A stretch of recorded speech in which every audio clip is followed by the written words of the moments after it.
여러분, 이런 경험 있으시죠? 변하고 싶어서 인생을 바꾸겠다고 결심하셨을 겁니다. 그리고 잠들기 전 마지막으로 다짐하죠. 내일부터 진짜 한다. 그런데 다음 날은 어제와 다를 바 없는 하루였을 겁니다. 눈 뜨자마자 피곤합니다. 뭔가 하려다 멈춥니다. 미루고 또 미루고 결국 자책합니다. 그러다 자연스럽게 포기합니다. 의지가 약해서일까요? 시간이 없어서일까요? 아니요. 많은 경우 문제는 목표가 아니라 시작점이 엉켜있기 때문입니다. 자기계발에서 반복되는 말이 있죠. 방부터 치워라. 너무 단순해서 우습게 들립니다. 성공이랑 방 청소가 도대체 무슨 상관이냐고 묻고 싶어집니다. 하지만 상관이 있습니다. 방 청소는 행동의 관성을 깨는 가장 쉬운 스위치입니다. 관성은 간단합니다. 멈춘 건 계속 멈추고 움직이는 건 계속 움직입니다.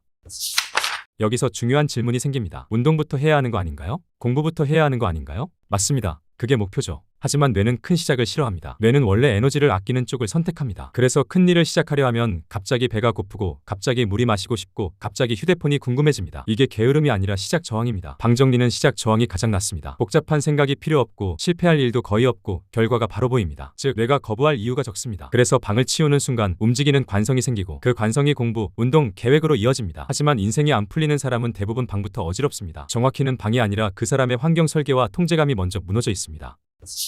방은 생각이 보이는 지도입니다. 책상 위에 쌓인 물건은 나중에로 미룬 선택들입니다. 바닥에 먼지와 잡동사니는 귀찮아서 남겨둔 행동들이죠. 방이 엉켜있으면 머릿속도 같이 엉키기 쉽습니다. 뭘 먼저 해야 할지 우선순위가 흐려지고 시작 버튼을 누르기가 더 어려워집니다. 마음이 물이라면 방은 둑입니다. 둑이 튼튼하면 물이 모여 힘이 되지만 둑이 무너지면 물이 흩어져 사라집니다. 정리 안 된 공간에서는 집중도 그렇게 새어나갑니다. 뇌도 똑같습니다. 그리고 어질러진 방은 끝내지 못한 일을 계속 보여줍니다. 그건 작은 죄책감 스티커입니다. 스티커가 많아질수록 뇌는 회피합니다. 그래서 외면하기 위해 침대에 눕고 폰을 켜고 딴짓을 합니다. 반대로 정돈된 방은 뇌에게 이렇게 말합니다. 할 일은 정리됐어. 이제 한 가지만 하면 돼. 하루가 안 풀릴 때 사실은 마음이 아니라 환경이 먼저 무너져 있는 경우가 많습니다. 환경이 무너지면 뇌는 계속 경계 모드로 켜져 있습니다. 먼지가 쌓인 레일 위에서 바퀴는 굴러가려다 멈춥니다. 레일을 닦는 순간 바퀴는 저항 없이 굴러갑니다. 당신도 그렇습니다.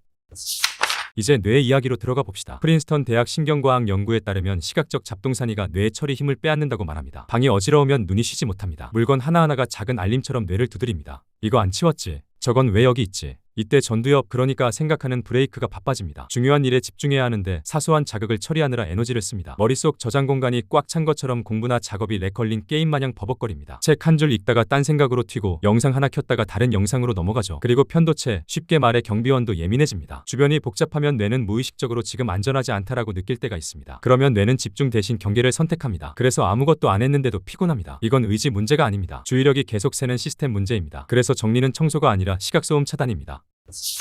두 번째 스위치는 통제감입니다. 사람은 해봤더니 되돌아가 쌓일 때 움직입니다. 심리학자 알버트 반두라는 직접 해낸 경험이 자기효능감을 만든다고 봤습니다. 방 정리는 짧은 시간에 얻는 가장 확실한 성공입니다. 치운다. 바로 깨끗해진다. 눈으로 확인한다. 쇼폼 영상처럼 시작과 끝이 짧고 결과가 즉시 보입니다. 이 짧은 루프가 뇌에 잘했어라는 보상을 주고 도파민 회로를 켭니다. 도파민은 쾌락만이 아니라 계속하라는 추진 신호이기도 합니다. 우리가 쇼폼 영상에 중독되는 이유이기도 하고요. 그래서 이런 말이 가능해집니다. 내가 움직이면 바뀐다. 그게 성장의 첫 단추입니다. 큰 목표는 무겁고 멀어서 뇌가 도망치지만 작은 정리는 오늘 당장 통제감을 되돌려줍니다. 나는 해낼 수 있는 사람이라고요. 세 번째는 결정 피로입니다. 방이 어지러우면 쓸데없는 선택이 늘어납니다. 어디 있지? 이건 치워야 하나? 이 옷은 세탁? 이건 버려? 이 작은 질문들이 하루에 수십 번 쌓입니다. 선택은 에너지를 씁니다. 정리는 선택지를 줄입니다. 그러면 에너지가 남습니다. 집중력이 돌아옵니다. 뇌가 메인 퀘스트에 다시 집중합니다. 그래서 성장하는 사람들은 의외로 단순한 환경을 유지합니다. 환경이 행동을 끌고 가기 때문입니다. 의지는 불꽃이고 환경은 장작입니다. 장작이 젖어 있으면 불은 붙지 않습니다.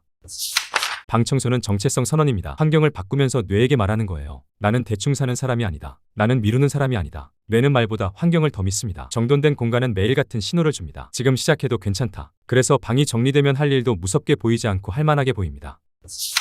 그럼 어떻게 시작할까요? 거창할 필요 없습니다. 딱 8분이면 됩니다. 첫째, 90초. 지금 보이는 가장 큰 쓰레기 하나만 치우세요. 옷 하나, 컵 하나, 과자 박스 하나. 둘째, 2분. 책상 위를 전부 비우고 정말 필요한 것만 다시 올리세요. 셋째, 5분. 바닥에 놓인 물건을 제자리로 돌려놓으세요. 옷 한 벌, 케이블 하나, 책 한 권. 끝입니다. 그리고 청소가 끝나자마자 가장 쉬운 다음 행동 하나를 붙입니다. 예를 들면 책 한쪽, 스커트 10개, 이메일 한 통. 가장 쉬운 다음 행동을 붙이면 뇌는 흐름을 이어갑니다. 오늘의 목표는 완벽이 아니라 연결입니다. 여기까지면 충분합니다. 뇌는 이미 모두 전환을 시작합니다. 전두엽이 숨을 쉽니다. 편도체, 경비원도 조용해집니다. 이제야 책을 읽을 준비, 운동을 시작할 준비, 계획을 실행할 준비가 됩니다.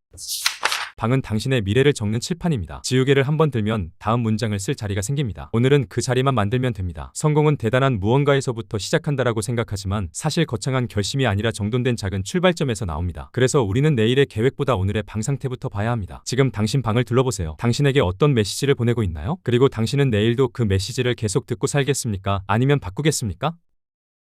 다음 영상에서 뵙겠습니다.